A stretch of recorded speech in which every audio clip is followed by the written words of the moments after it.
Hello, I'm Gary Whillock, and I'm here to look at another roof today. I'm in the heart of Austin off of 35th and Avenue G. This is actually on Avenue G.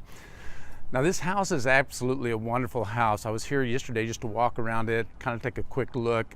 Today, now that the rains have subsided a little bit, it's very overcast as you can tell, but to get a chance to do a better look at the roof and see what's going on. A lot of times you need a designer, you need an engineer, you need somebody to help you figure out what to do. That's what we're going to talk about today. If you indeed try to do a roof by just hiring a salesperson that represents a roofing company to come and put more roofing on, you often get in trouble, as you will see on this job.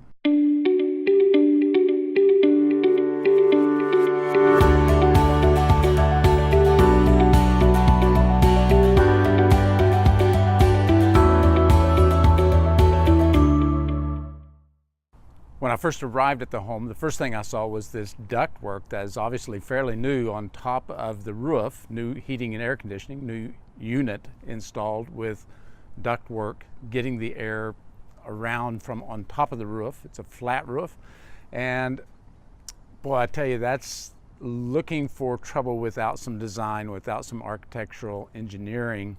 So that's step one. And then the second thing I saw was the blocks that is holding up the air conditioning ducts. Now what that tells me is there wasn't a lot of planning. There wasn't a lot of thought put into that.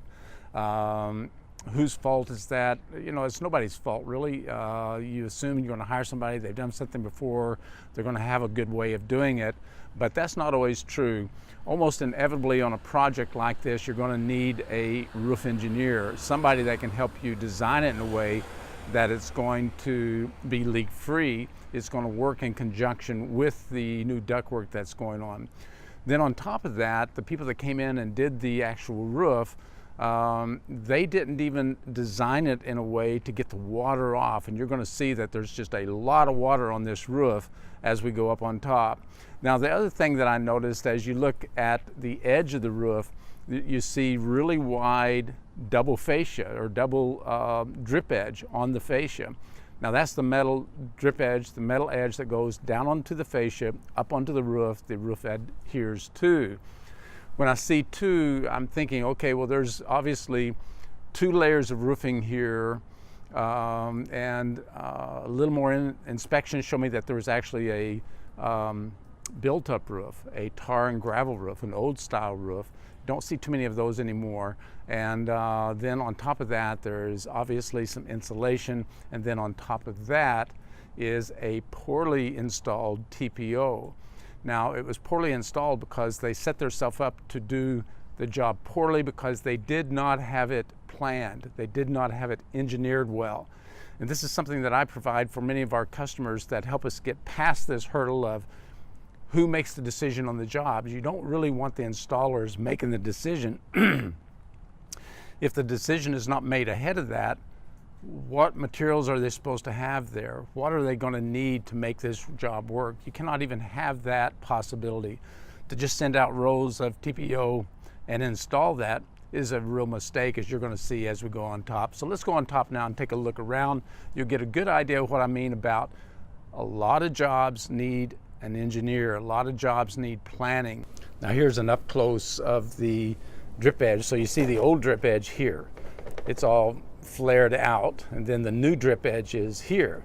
And then immediately behind the drip edge, you see this drip edge is forced up so high that it's trapping water onto the roof to the tune of, gosh, I guess this would be 1 3/8 inches, 1.5 inches of water that the drip edge actually traps. This is not engineered at all. This was not thought about by anybody before the crew came out and started slapping on this TPO roof. Now, it's very dirty. Anytime you have a roof that doesn't drain well, it always traps the dirt and makes it look worse than it probably really is. But this house is leaking in a lot of places.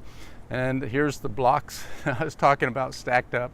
You see concrete blocks, you see wood blocks, and that's their method of holding the actual ductwork together and above the roof line. Now the problem is this really going to be waterproof, and is it going to be UV ray tolerant over time? And my suggestion is that it's not. You already see a lot of cracking on this tape. Very, very short-lived, and you already see a little bit coming loose right there. This is, would you say, a mess? And our job now is to create a way, to engineer a way that we can make this a serviceable roof, a roof that drains water. As you can see, as I get close to here, the water gets real heavy, and ooh, it is slick. And about a ½ inch of water here, not so bad. Water standing everywhere. You never want water to stand on your roof. You want it to dissipate. Here we're getting into about 1 inch of water. Over here 1 inch of water. We've got TPO puffed up underneath. You got pipes that are leaning, poorly installed, setting in water, a good 1 inch of water right there. If you look at that pipe, there's no way that's going to hold water out long term. Now I noticed that they've put some sort of sealant up on top of the TPO. You should never have to do that. The TPO is a heat weld product. It heat welds to itself. And I noticed that they did that on the pipe vent flashings, these boots that go around the pipes. I noticed they did that around the heating and air system. I'm real curious what kind of a flashing unit that they have in there. I'm thinking maybe not at all. Maybe they're just relying on caulk right there. That never works. And you see the doghouse that I was talking about in the center. This is where they put the new heating and air unit. And that alone is a disaster. It's almost a flat roof. It's got shingles on it. Shingles do not hold water on a flat roof. They'll just creep back in underneath the shingles. That'll be leaking water going in there. They did not finish the edges well, the corners well, the penetrations where the pipe goes in the back. All of this is just a mess. Now you look on the garage roof, holding more than 1 inch of water. And again, this is from not having somebody design the roof. You've got to have somebody come up with a way to put on the roof before you send a crew out, so you know what you're getting, or this is what you get in so many cases, and especially on a flat roof. Now if you look at this is the old roof, and this, I mentioned that it had 2 drip edges, so you've got this great big drip edge that you see here with the built-up roof, and it has a huge gravel guard, so it's actually up 1 inch. So it is indeed set up where it would trap the water. Now it had an outlet that let the water out way across here, so it wasn't totally trapped. But when they came back in and they put the new drip edge all the way around, over on top of that, they left no way for the water to get out.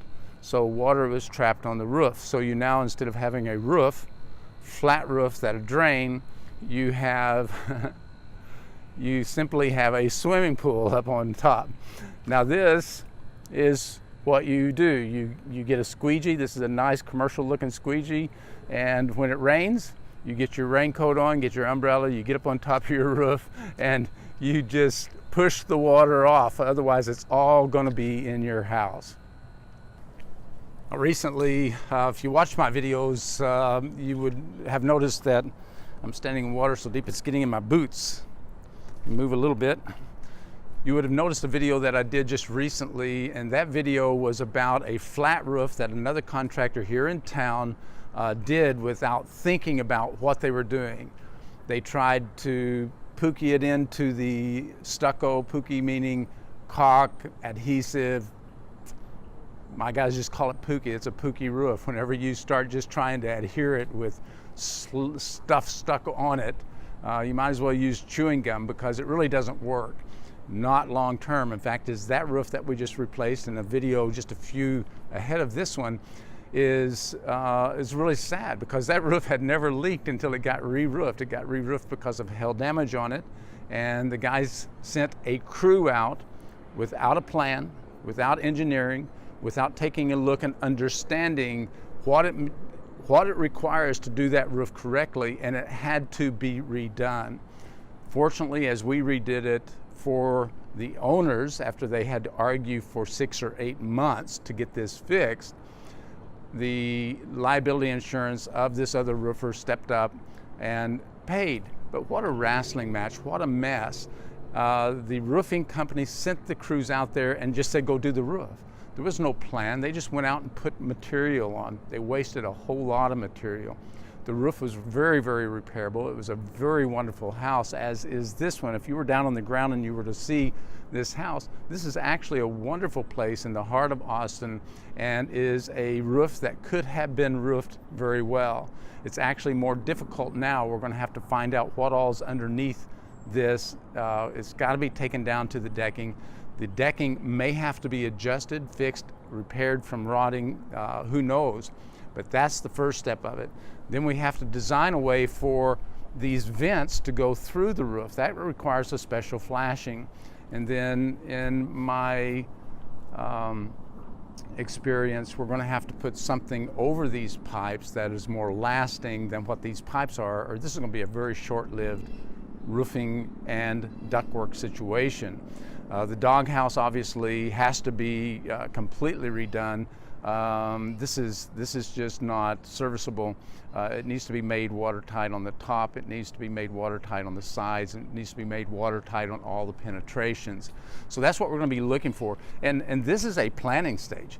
This is a part of doing the work. This is the engineering phase that has to be done so you can come out here with a crew, with a supervisor, and put on a roof that is going to last, a roof that is going to drain the water, a roof that's going to last for a long, long time. And that is one of the services that we provide. I do design, and design is in many areas of roofing. It's the type of product that you get, the color of the product you get, the color selections, the manufacturer, the many things, and the engineering. The engineering is to design the roof in a way that it will last.